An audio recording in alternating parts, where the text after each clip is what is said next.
Bom dia a todos, obrigado, Juliana. Quero agradecer imensamente a presença do professor Ricardo Gattarz. Ele é das pessoas mais admiráveis dessa universidade, batalhador incessante, né? E realmente um herói, além de ser um grande cientista.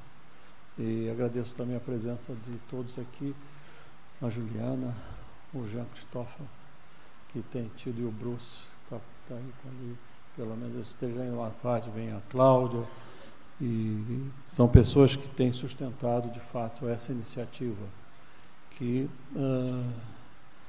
tem se instalado de uma forma lenta, gradual, mas eu acho que é extremamente importante nessa universidade, né?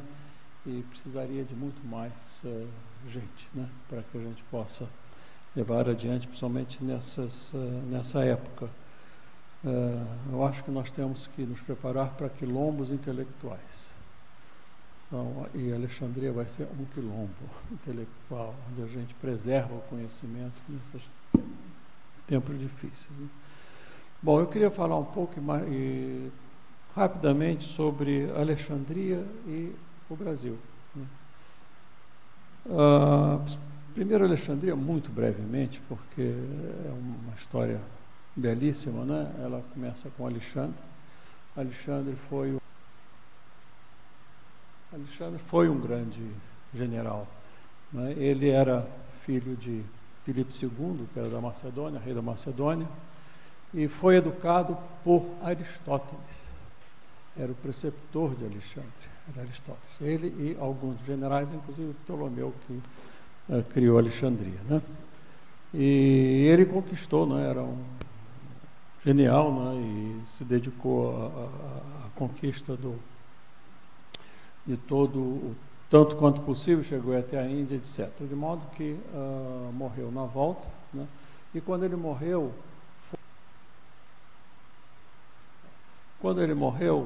o seu reino ficou, essa região toda ficou dividida entre 4 grandes generais. Eram 4 grandes generais. E Ptolomeu Sóter, né? Ptolomeu I, ficou com a parte do Egito e do Oriente Médio, né? Então, a opção de Ptolomeu foi o seguinte: eu vou preservar as minhas terras, não vou querer ser um conquistador, ao contrário dos outros 3. E vou implantar nessa região uma cidade do saber. Então, esse foi o projeto de Ptolomeu I, né? E com isso ele conseguiu atrair essa quantidade enorme de saberes que vinham desde a Grécia até o sul da Sicília, Siracusa, e outras cidades ali em volta também da antiga Grécia, né? E foi um polo de atração de conhecimento. Essa foi a proposta de Ptolomeu. Eu não quero falar muito sobre isso, porque me interessa mais então fazer depois sobre o Brasil, mas é uma história muito interessante, né? Então, esse foi a opção desse rei, né? Não vou conquistar, quero o conhecimento aqui, né? Muito bem. E para lá foram várias pessoas, né? Algumas de origem até desconhecida. Euclides, que foi um grande matemático, veio de algum lugar, né? Então, tinha esse outro que está ali embaixo, que é o Eratóstenes, que era conhecido como Beta. O Beta, porque é o segundo em tudo, não era o primeiro em nada, mas era o segundo em todas as coisas, né? E em Alexandria foi concedida, segundo a história, a primeira bolsa de estudos. Parece que tinha um rapaz que não tinha nada, dinheiro nenhum, então o rei está bom, então você vai ganhar para estudar. E assim se construiu Alexandria. Em homenagem ao Ricardo aqui, também que é médico, né? Foi uma das grandes avanços da medicina, porque na Grécia não se podia fazer autópsia, né? Por motivos religiosos, e no Egito eles faziam múmias. De modo que os médicos foram para Alexandria, se deliciaram, abriram o corpo humano, começaram de fato a conhecer muito mais a anatomia e o nosso corpo, etc., e origem de doenças e curas, etc. Mas então, assim foi Alexandria. Eratóstenes descobriu que a Terra era redonda, viu? Já há 300 anos antes de Cristo, ele disse: olha, a Terra é uma esfera, e calculou o raio, né? De modo que é bom a gente saber. E aquele outro lá, como é o nome? Eu sempre esqueço o nome dele. Aristarcos, né? ele foi talvez o primeiro que propôs a teoria heliocêntrica, de que a Terra não está no centro, quem está no centro é o Sol. Quase foi condenado à morte por causa disso. Bom, mas aí eu não quero entrar nessa história, porque levaria muito tempo, e quero, antes do Brasil, mostrar também que houve uma decadência. Foram 600 anos, né? Desde 300 a.C. até 600 depois de Cristo, e a gente pode associar a morte, a decadência de Alexandria com Hipatia. Hipatia era uma mulher genial, né? Era filha de um astrônomo e foi assassinada, foi esfolada viva, né? Em Alexandria, e já no fim da sua vida, era uma pessoa extraordinária, né? E infelizmente isso acontece no mundo, só que de uma maneira mais dramática nessa época. Então, foi isso que aconteceu. Alexandria, 300 anos antes de Cristo, depois já na época do nascimento de Cristo, e 300 anos depois acabou. Então foram 600 anos de subida e queda, 600 anos. E o Brasil teve 60 anos de grande, 10 vezes menos, de 60 a 2020. E eu quero fazer um pouco dessa comparação. Eu quero pedir desculpas a vocês, porque eu não estou numa época, já falei com o meu amigo Ricardo, né? Nós começamos, né, Ricardo? Uma jovem, nós começamos em 60, por aí, 60 e pouco, né? Vimos isso crescer, e hoje parece que estamos diante de uma decadência total. Só falta alguém para ser esfolado vivo, esperamos que não somos nenhum de nós, né? Mas a ciência está sendo esfolada viva de uma certa forma. E agora, o que eu queria mostrar para vocês é um pouco essa história, porque eu fiz essa apresentação pensando nos jovens que estão aí, principalmente nos jovens, porque talvez vocês não conheçam a nossa história, e é preciso que vocês conheçam a nossa história para terem um pouco o orgulho dessas conquistas, né? E talvez tomarem o último trem para Alexandria e fundarem lá nosso quilombo intelectual. Então, isso é um pouco... aqui tenho coisa de apontar, não sei. Eu não sei. Bom, vocês vejam aí, esses gráficos estão reproduzindo a produção brasileira em termos de ciência. Eu vou subir aqui para talvez mostrar melhor.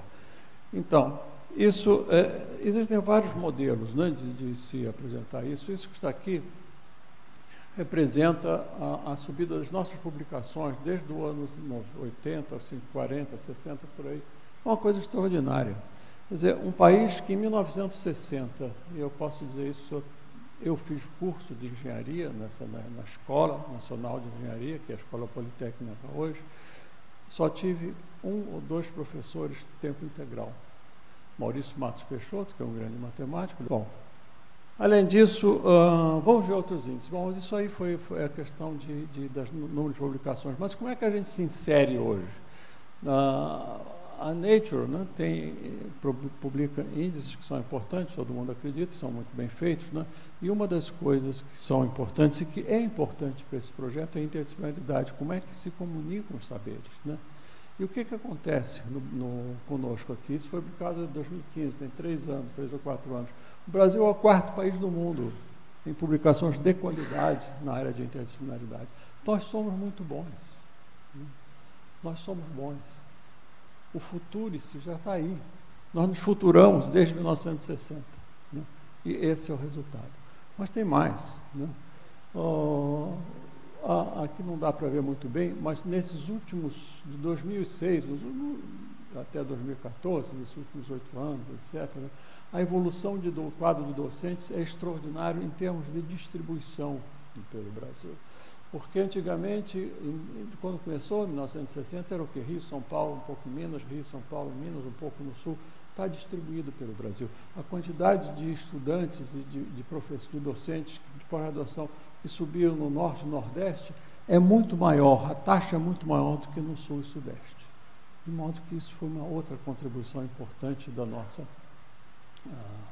atividade. Os discentes também, do mesmo modo, que a taxa de discentes no Norte e no Nordeste subiu muito, muito mais, e nós vamos ver daqui a pouco os resultados disso para comprovar que essa política, né, essa ação foi alguma coisa muito benéfica para o país. Bom, então, em termos de produção científica, com índices internacionais, nós estamos muito bem. A interdisciplinaridade está muito bem representada no Brasil, há essa atividade, né? E a distribuição de docentes e discentes cresceu nas regiões que mais foram necessárias, né? Bom, em termos de outros índices, o que acontece no fator H? Esse fator H mede a publicações, né? Quer dizer, a qualidade de publicações no Brasil. Quer dizer, há 60 anos atrás nós não éramos nada, atualmente estamos em 15º lugar, que precisa ser qualificado um pouco mais. Então, essa é a subida também desses nossos índices, né? Então, desde 1986, 96, 97, continua a subir bastante regularmente, né? Nós temos Estados Unidos, China, deu um salto, todo mundo sabe disso, né? Então, é comprovado por vários indicadores, China, Inglaterra, Alemanha, Japão, França, etc., e nós estamos ali no 15º lugar. Bom, isso é uma coisa boa, mas será que é tão bom assim? É melhor do que a gente pensa, porque isso são números absolutos. A gente não pode olhar essa produção sem analisar quanto está se investindo para fazer isso. O que o país gasta para fazer isso? Então, eu acho que esse é uma coisa interessante. Outra coisa, outro indicador interessante, antes de comentar essa questão dos gastos, são os rankings internacionais. Fala-se no Times Higher Education, que tem uma série de critérios, né?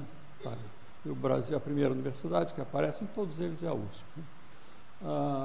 E está em 200, 250, por aí.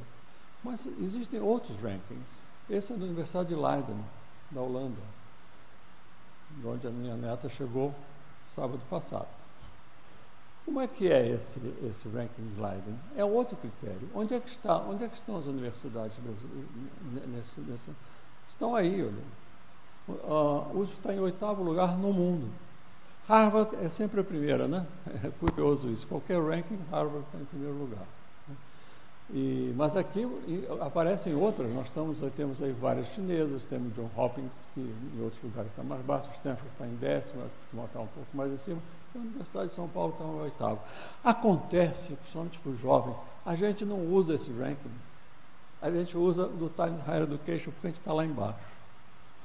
É inacreditável. Quando o Ministério da Educação fala do Brasil, nos rankings, falam qual? Nesse não. Pega qual é o que está pior. Então, é esse que vale. Não é possível assim, nós não vamos andar para frente, né? Então, para vocês terem uma ideia, que existem outros, tem um outro no Brasil, a USP está em lugar 50, 60, né? E a gente pega o pior, que está lá embaixo. Muito bem. Mas para vocês saberem que nós também podemos, né? Essa é uma outra coisa que é bastante interessante, né? Essa também eu trouxe porque é do Nature Index desse ano. E eles analisaram por mundo, por país. Eu peguei os valores por país. Em termos de Brasil, como é que existem, quais são as nossas, como é a classificação das nossas universidades? E aí está levado em conta apenas a produção científica, né? Parte de ensino, etc. não está. A produção científica. Como é que está o Brasil? O Brasil está nesses 10 primeiros. Esse aqui não entra, eu estou eliminando porque esse aqui são todos os institutos do CNPq juntos, do MCT, então é uma coisa especial. Peguei só a universidade. Então, em termos absolutos, aqui são as publicações. Aqui é um critério de publicação também, mas um pouco mais restrito. Quer dizer, a participação brasileira. Aqui a participação brasileira é mais geral, aqui é mais restrita. Mas, enfim, as diferenças não são muito grandes. Então, em termos de quantidade, nós temos a USP, a Unicamp, o FRJ, Unesp, etc. E aqui, reparem assim, Federal da Paraíba, Federal do Rio Grande do Norte, estão entre as 10 primeiras. Vocês lembram os investimentos de CAPES em pós-graduação, como foi melhor redistribuído no Nordeste? Aí está o resultado. Está na frente de Santa Catarina, está na frente do Rio Grande do Sul, está na frente do Paraná, está na frente da UERJ, né? Está na frente da Federal de Uberlândia. Olha, isso precisa ser analisado. O que aconteceu? Por que eles estão assim tão importantes? Né?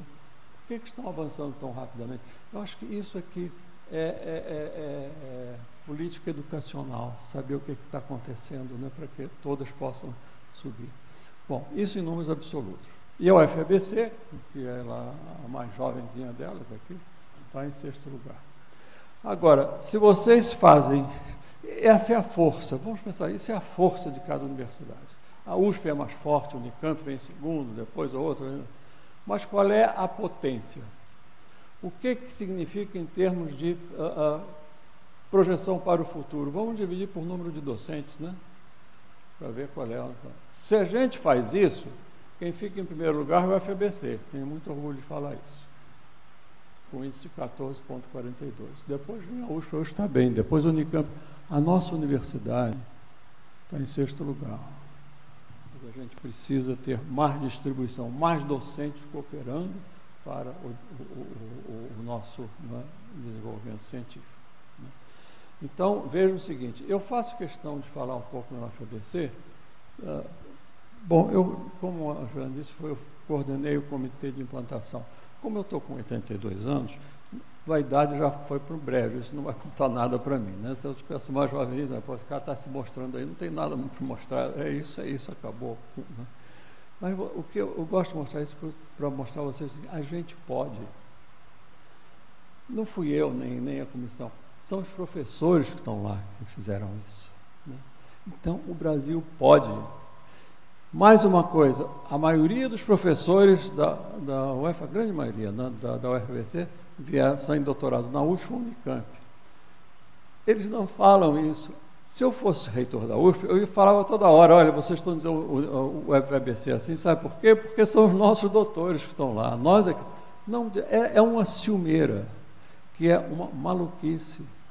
Então, não sejam ciumentos. Vamos dizer que nós somos bons, todos nós somos bons. É preciso que haja mais união, mais comunicação entre as nossas universidades. Né? Bom, agora vamos ver se eu acerto isso. Não. É isso.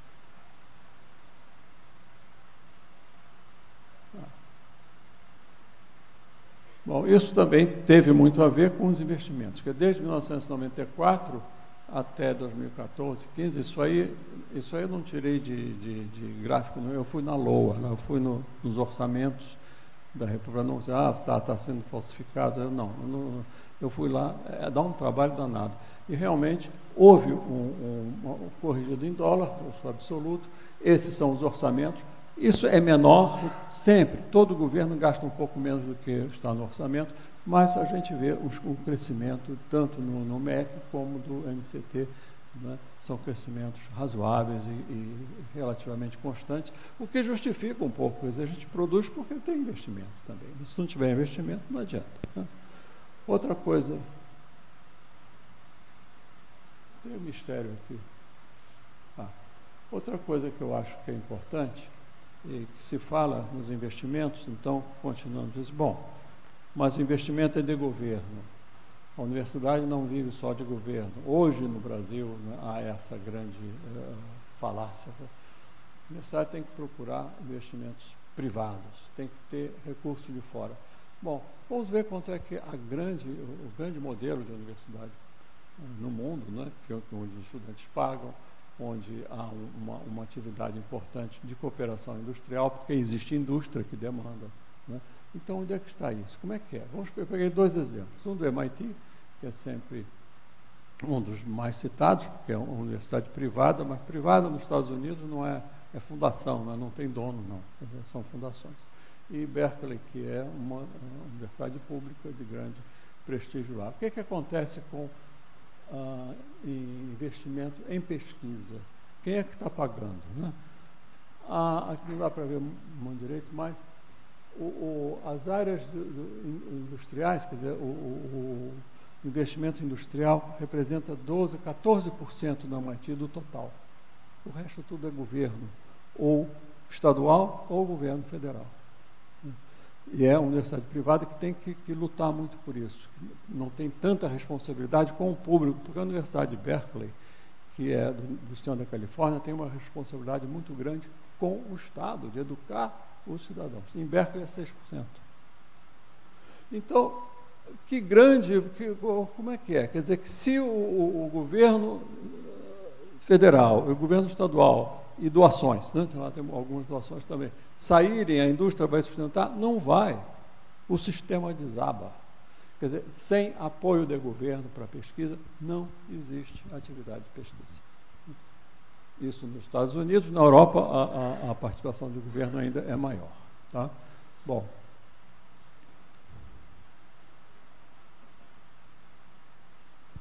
E, além disso, é o seguinte, essa que nós vemos ali, né, são investimentos diretos do governo nas universidades. Mas lá o ensino é pago. Né? Nas universidades privadas, nas universidades públicas, todas elas têm ensino pago. A universidade privada é mais cara, a pública é mais barata, principalmente para os cidadãos. Mas eles podem pagar isso? Não podem não, porque é muito caro. O que acontece? Isso aí é o FIES americano. Né? Quer dizer, aliás, não é nem o FIES, isso é a dívida que os estudantes americanos têm para com o governo, porque o governo dá bolsa. Sabe quanto é? É 1,8 trilhões de dólares, isso é quase 60% do PIB brasileiro. Está chegando a 7% do PIB americano. É dívida, e o Congresso, o governo sabe que isso é impagável. Mas vários deputados e senadores americanos, né, isso está sendo discutido muito lá, né, dizem o seguinte, é mais barato do que deixar essas pessoas sem educação, porque aí eles vão para o crime, né, e o crime vai ser muito mais caro. Então, quando a gente faz essa análise de investimentos em educação, tem que se pegar o global, né? Isso tem que ser adicionado ao que o governo gasta diretamente em pesquisa nas universidades, né? Então, essa análise... tanto nos Estados Unidos, eu falo Estados Unidos porque é mais fácil de obter dados, né? E, digamos, está no nosso continente aqui, né? Então, estamos mais até certa afinidade, né? Nações mais novas, etc. Né? Então, a gente precisa olhar isso. Política educacional tem que ser feita olhando internamente e olhando externamente também, como vou ver um pouco mais adiante, né? Bom. Essa é outra, não dá para ler tudo, né? Mas essa é um depoimento da diretora, da presidente da Universidade de Califórnia, dizendo exatamente isso. Muito bom que se faça cooperação com o setor industrial, é importante, estimula a indústria, estimula a pesquisa na universidade, novos desafios, mas sem verba de governo, acabou. Não pode dispensar verba de governo, é o que está sublinhado aqui. Sem o apoio de fundos federais, não existe sustentação em pesquisa na universidade.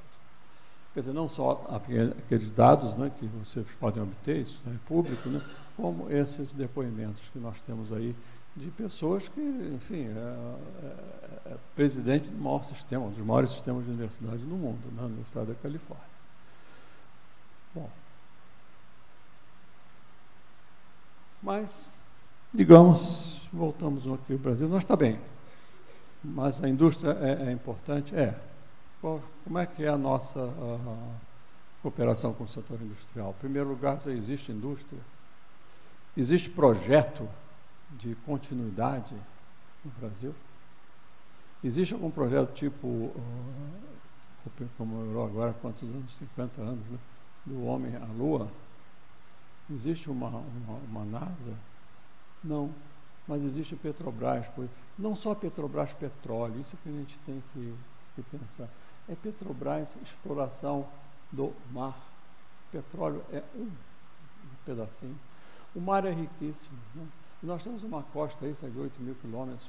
Caramba, o que podia ser feito em termos de exploração do mar e todas as suas consequências, né? Seria uma coisa espetacular, né? A gente pode falar um pouquinho mais disso para adiante. Mas, além disso, o que acontece? Acontece o seguinte, tivemos indústria, tivemos turbinas, a Selma, uma jovem não sabe, Selma era uma indústria de turbinas em Petrópolis espetacular. projetava as turbinas, fazia manutenção, estava começando a fazer projetos de turbinas brasileiras, né, para equipar aviões. Fechou. Fábrica Nacional de Motores fechou. Metal Leve, né, alguém lembra Metal Leve? Fechou.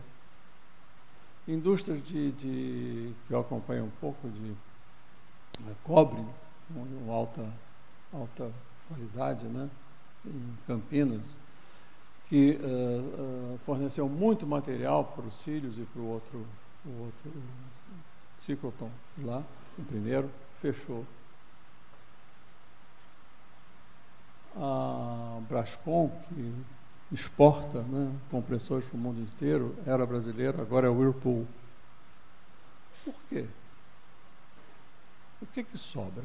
Um pouquinho do Petrobras, Braskem, não sei, o Cláudio Braskem vai bem, não sei se mais ou menos, né? Usiminas, Ambev, VEG está se sustentando, uma boa, mas cada vez diminuindo mais. E nós podemos.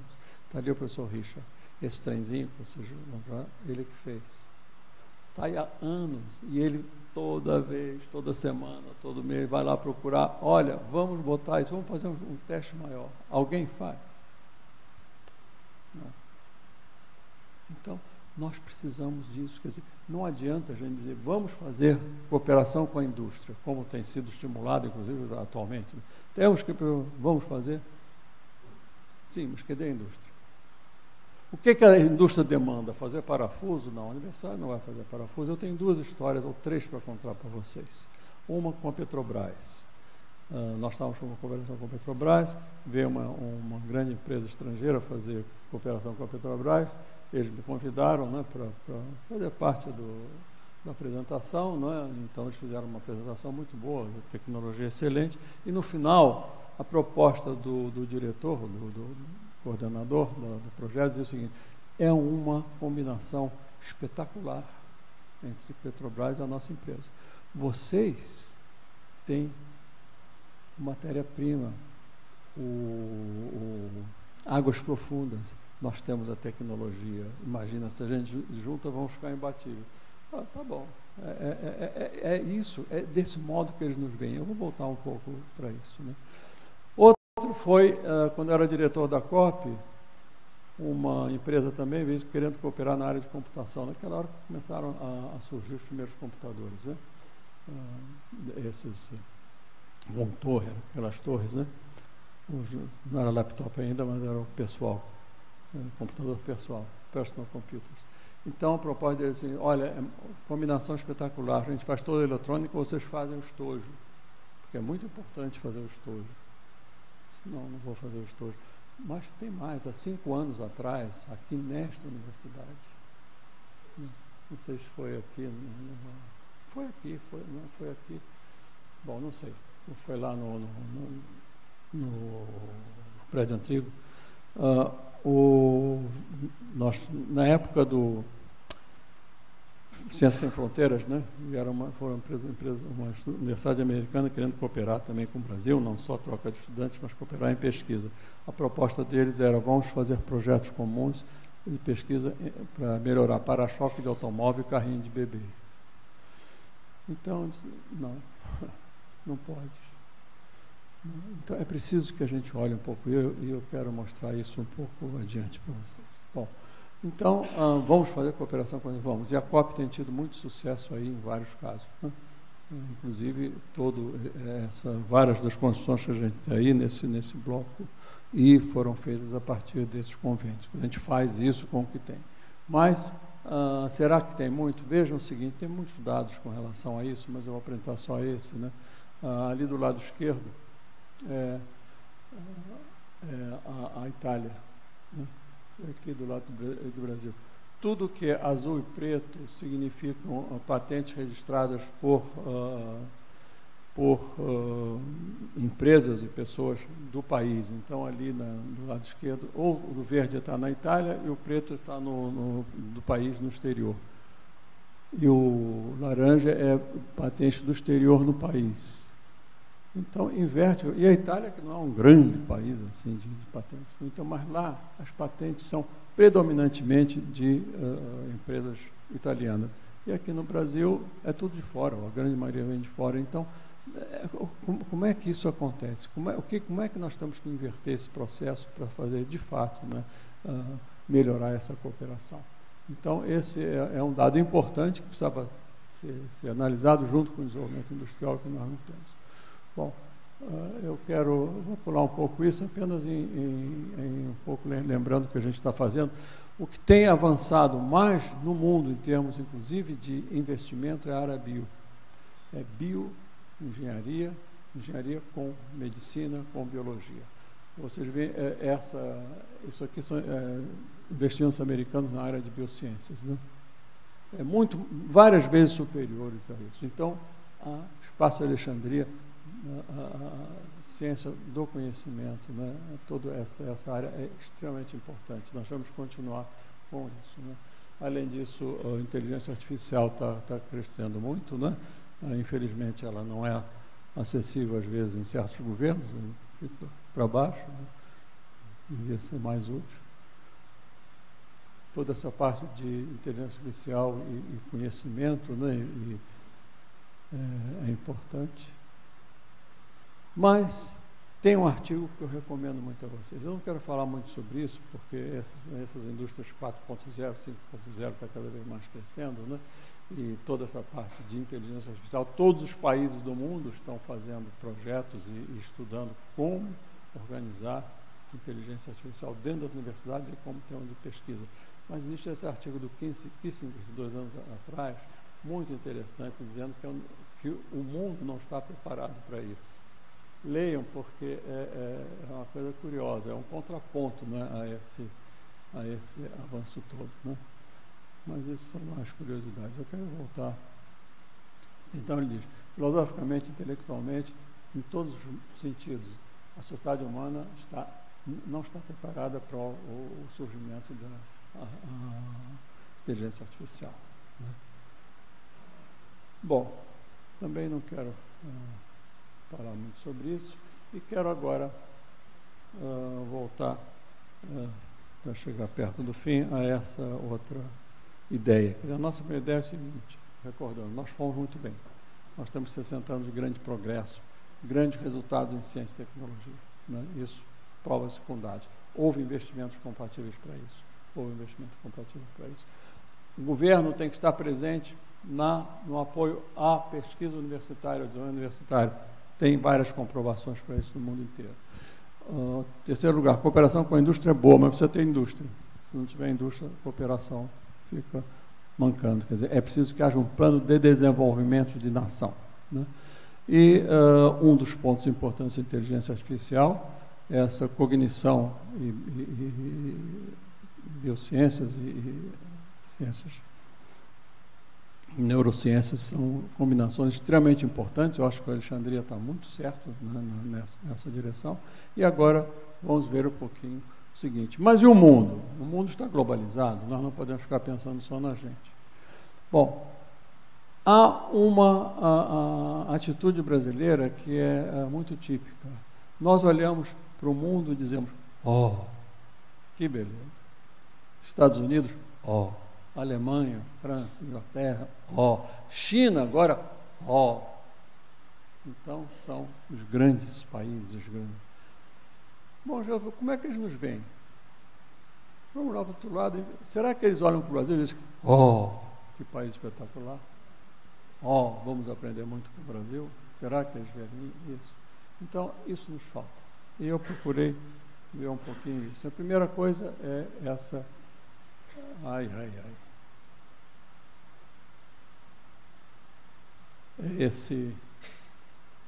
Esse depoimento desse Julius Kreiner, que parece que é um gênio, formado em Harvard, né? Porque todo mundo gosta de ser formado em Harvard, é um gênio.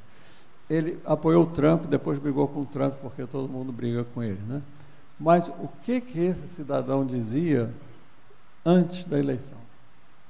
Não dá para copiar tudo. Essa ortodoxia de mercado livre é que coloca a economia americana fora do controle do povo americano.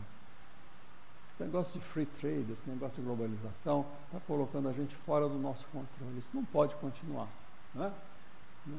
É uma questão de ilusão, é uma questão ilusiva, de bem comum globalizado, né? Isso não existe, segundo ele. Ele diz mais: as únicas instituições democráticas que nós temos são as instituições nacionais. O nacionalismo nos Estados Unidos é extraordinário. Quer dizer, há globalização, há cooperação internacional, desde que, né, isso lhes interessa. É assim que eles são. E a gente não pode dizer que eles são os bonzinhos que vão alojar o mundo inteiro. Não vão, é natural. É natural, eles são a maior nação do mundo, poderosíssimos, eles não vão querer distribuir isso como o Roma não quis distribuir isso pelo mundo também e arrasou com Alexandria. Não é assim. É assim que eles são. Bom, isso é que eu digo, ninguém está mentindo, não. Ele diz que é isso mesmo. Bom, o que mais? Esse é um outro artigo muito interessante desses dois autores, que eles dizem o seguinte: os universidades americanas estão precisando de dinheiro, e nós vamos para o mundo para pegar dinheiro, inclusive para nossas pesquisas, e inclusive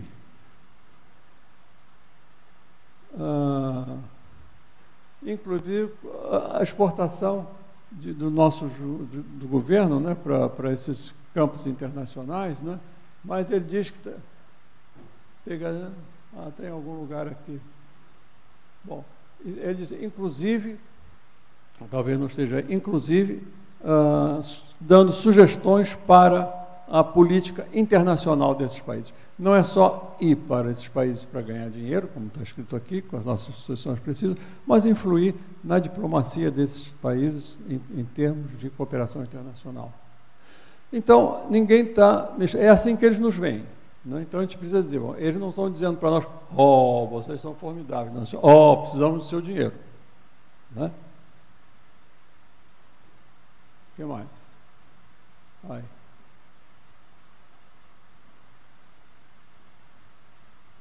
Não.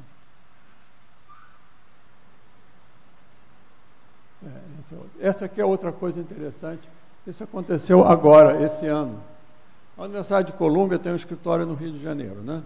Então, eles selecionaram 30 mulheres para fazer um curso. Colômbia, a Universidade de Colômbia, parte lá e parte aqui. E essas 30 edições, a seleção deve ter sido gente muito boa, para estudar administração pública. Quer dizer, o que eles estão dizendo, olha, vocês precisam aprender administração pública, venham aprender com a gente como é que vocês vão administrar o país de vocês, né? Então, também não estão enganando ninguém, né? Há uma semana atrás aconteceu no FMG uma cooperação, ou uma espécie de apresentação de universalização de cursos de engenharia, que foi desenhado pela Franklin Olin College, que está em São Paulo, né, também, pela Universidade de Southern California, e mais uma outra, Duke's Pratt School. Quer dizer, essas três instituições fizeram um projeto de como devem ser os cursos de engenharia para o mundo todo, e estão vindo pelo mundo. E semana passada tiveram lá na FMG dizendo como é que deve estudar engenharia, como é que devem ser os cursos de engenharia, né? Bom, isso aqui eu não vou falar não, também não vou falar sobre isso, que nós não vamos ter tempo. Não.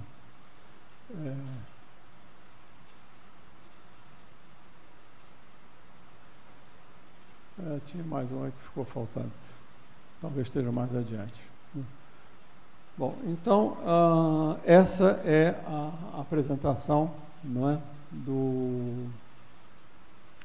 do mundo, como é que eles nos veem, né? Tem outras coisas interessantes, talvez seja mais adiante, ou não sei se faltou. Em 2017 houve um grande congresso sobre engenharia. E no meio do congresso houve uma pergunta: e qual será o papel dos países em desenvolvimento? A resposta de um deles foi o seguinte: como sempre foi. Nós fazemos as pesquisas, os grandes desenvolvimentos, eles fazem testes, pequenas manufaturas. Quer dizer, é assim que eles nos veem. Ou a gente diz, é assim mesmo, né? Ou então diz, não, não é assim mesmo. Ou a gente faz para-choque de automóvel, carrinho de bebê, ou diz, não vou fazer isso. Então, é muito importante essa nossa observação do mundo como nós somos vistos. Bom, e quais são as soluções? Eu queria falar um pouco disso, mas acho que não vou, pelo menos senão nós não vamos ter tempo, né? Eu vou falar apenas sobre isso. Como é que deveria ser nosso modelo de universidade? Como eu já disse, eu não fiz universidade. Aqui nós estamos numa universidade nominal, mas ainda não é uma universidade, né? Ainda continua com suas portas fechadas, né? As pessoas vivem em departamentos, vivem em blocos, vivem em centros e não se comunicam. O que eu vejo como universidade, e em parte isso foi experimentado na UFABC, é isso que está aí. A universidade é para mostrar que nós estamos na nossa casa. E o que é isso? Blocos fundamentais. O que todos os universitários deveriam saber? É uma proposta, viu? Não são coisas fechadas, não. É uma proposta. O que todos os universitários deveriam saber? 4 coisas. É o DNA, não são 4 elementos? São 4 cores. Esse número 4 é importante. Matéria e energia. Essa é a nossa casa. O que somos nós? Filosofia e antropologia. Penso, logo existo. Então, é isso que está aí. Então, esses 4 blocos, né, com disciplinas em cada uma dessas áreas, são os blocos fundamentais que eu acho que toda universidade deveria saber. Bom, o que é mais? O que é mais é o seguinte, tem que ter as linguagens. Quais são as linguagens? Narrativas, matemática, modelos de matemática computacional e arte. Todas as universidades devem estar expostos a isso. Precisamos falar, precisamos nos comunicar, precisamos saber matemática, modelos computacionais, precisamos saber narrativa, nos comunicar como linguagens também, e precisamos saber o que é arte, né? Isso é importante para nós. E mais uma coisa que seria transcendência, porque tem certas coisas que a gente sabe, mas não é impossível comunicar para o outro, né? É praticamente coisa. Então, todos mitos, religiões, etc., isso devia ser parte da universidade, porque é parte do saber. Nós somos assim, né? E como é que a gente trata essas coisas que a gente conhece e não consegue comunicar com o nosso semelhante completamente, né? Como é que isso interfere na vida? E, finalmente, processo de transformação, que é todo o resto. Aí cada um escolhe seu caminho, né? Então, essa é uma proposta para ser estudada, né? E, coincidentemente, eu vi esse ano Harvard, que é sempre a nossa referência, né? Tem também 8 grupos de disciplinas obrigatórias. Não são iguais. Como eu disse, aquela proposta é uma proposta, né? Mas lá também os estudantes têm que tirar um número determinado de créditos em 4 delas, depois um outro grupo 3 e depois num. Quer dizer, por coincidência, eu não copiei não, viu? Quer dizer, isso foi por coincidência. Então, é para dar mais um exemplo. Mas eu queria... está aí. E como é que está a Universidade do Futuro? Isso saiu no The Guardian no ano passado, né? Esse professor Zahir Irani, ele é da área da Universidade de Bradford, Escola de Produção, Management, né? O que ele diz? A Universidade do Futuro não vai ter departamento. Então, o FABC já está no futuro, porque lá não tem departamento. Alguém procura saber se está dando certo? E se está dando certo, por que está dando certo? Não, ninguém sabe. Quando sair lá, então a gente vai dizer, universidade sem departamento, eles descobriram, né? É extraordinário isso. Bom, então, essa aí é um projeto, então, para vocês que estão, principalmente para os mais jovens, o que a universidade pode dar para vocês de mais rico, tem a parte do conhecimento, a exposição à matéria, mas o que ela tem de mais rico é a capacidade de vocês andarem com as próprias pernas. Se vocês saírem da universidade e dizer, eu preciso consultar A, B ou C para saber o que eu vou fazer, vocês não estão bem formados. Vocês têm que assumir risco. Você tem que fazer as próprias escolhas. E a universidade tem que dar essa oportunidade. Infelizmente, não está dando oportunidade, né?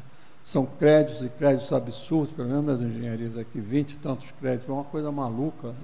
Não existe isso. Ninguém aprende com 26 créditos, né, o que está lá. Então, é preciso que isso seja alterado profundamente, né?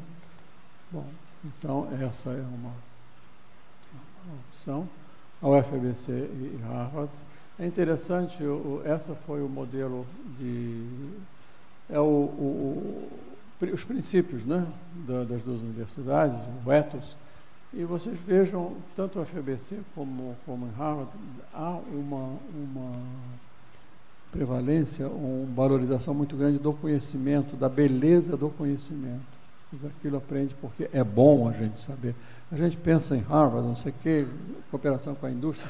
Qual é a proposta de Harvard, em 2007? É uma educação liberal, conduzido para o espírito de questionamento livre. Quer dizer, vocês têm que dizer como é que é isso? É verdade ou não é verdade?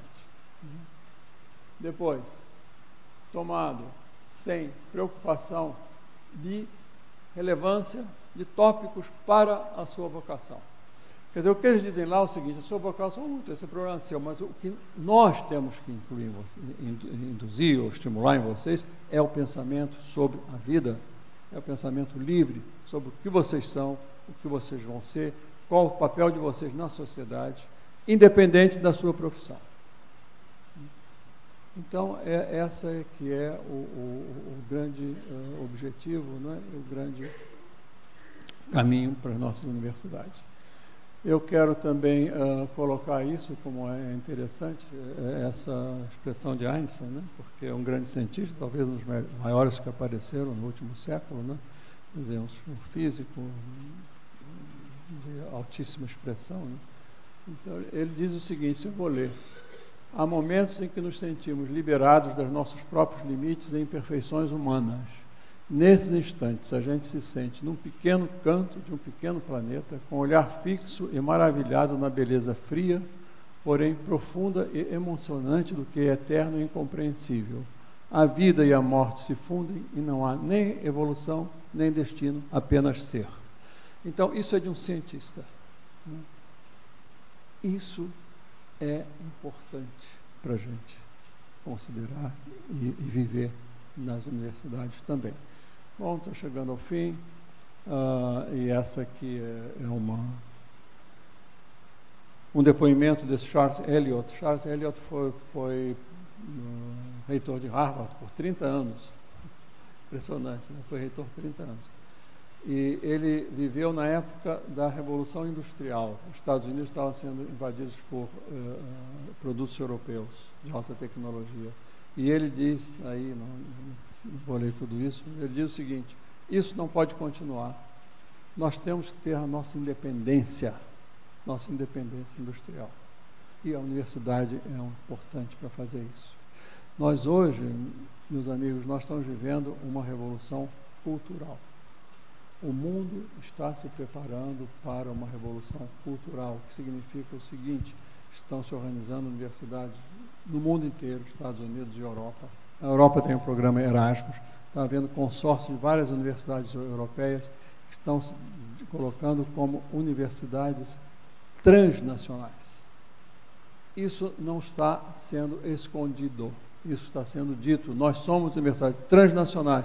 Transnacionais significa que nós vamos para o mundo, e vamos para o mundo que vai precisar da gente, que tem poucas universidades. Então, a revolução cultural está em marcha. Quer dizer, vai acontecer, se nós não tomarmos cuidado, o mesmo que aconteceu com a industrial. Nós vamos importar carros, importamos carros, não temos trem, a não ser o do Richard, que está ali tentando, né, que a gente diga, põe isso para frente, né? Vai acabar importando da China. Não temos computador, não temos nem isso, sei lá, eu acho nem bicicleta. Vai acontecer a mesma coisa com as universidades. Nós vamos saber, nós vamos começar a fazer pesquisa de para-choque de automóvel, carrinho de bebê, porque é isso que vai ser o principal, né? Nós vamos começar a fazer as coisas de segunda categoria, como está sendo dito pelas pessoas. Eles não estão mentindo, vocês vão fazer as coisas de pequenas manufaturas. Então, essa revolução cultural precisa ser evitada, né? E os jovens, vocês jovens, são os heróis que vão ter que lutar contra isso. Dizer, nós podemos fazer aqui. Tá? Bom, isso aqui eu já mostrei. Né? Isso aqui também é uma coisa muito interessante para terminar. Em novembro do ano passado, saiu no New York Times esse aqui é um artigo. Este é o modo com que o papel se amassa. Novembro passado, fazendo um grande propaganda, né, muito bem feita, de 4 pesquisadores, 2 de Harvard, está sempre lá, e 2 de Berkeley, que amassavam, faziam bolinhas de papel. Isso aqui estava no jornal, né, essa foto de papel amassado, dizendo que coisa espetacular, muito interessante. Esses pesquisadores amassaram papel durante alguns meses para descobrir alguns invariantes nesse papel amassado. O Jean está rindo ali já.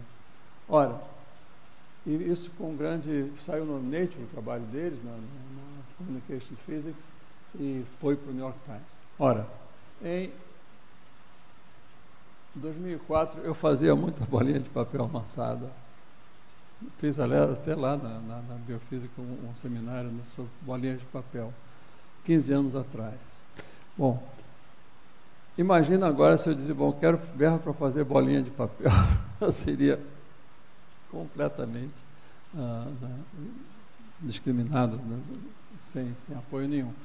E eu acho que essa proposta que nós fizemos é melhor do que a deles, mas isso é outra coisa. O que eu quero dizer é o seguinte, né, para ver como é que são.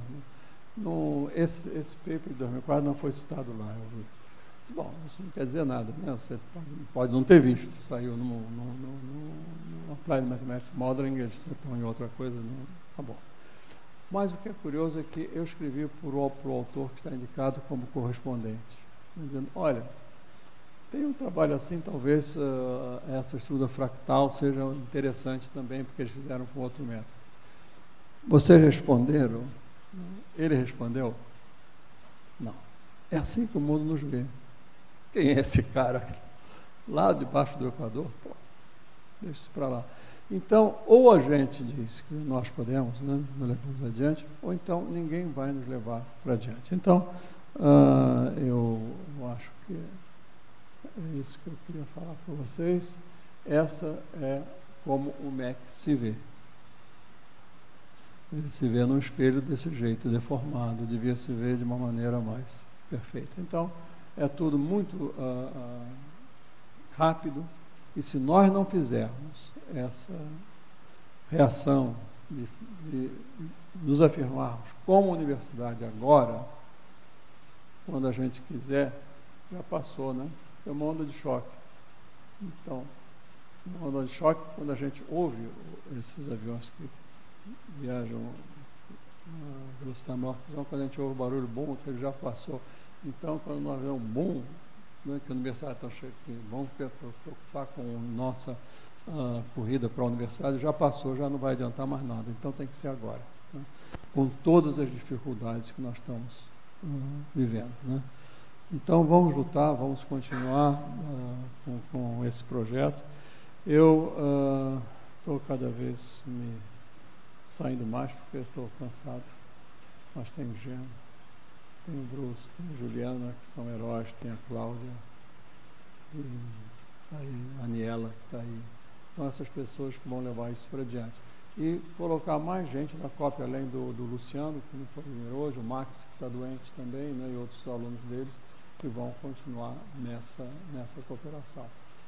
Então, meus amigos, eu acho que falei até demais, acho que passei da hora vários minutos, mas como é uma, digamos, um momento em que a gente tem que começar a passar com Jean, Juliana, Bruce, o Luciano, Max, etc. Vocês estão com a bola sempre com a orientação do grande maestro dessa coisa toda, que é o professor Ricardo Gattais.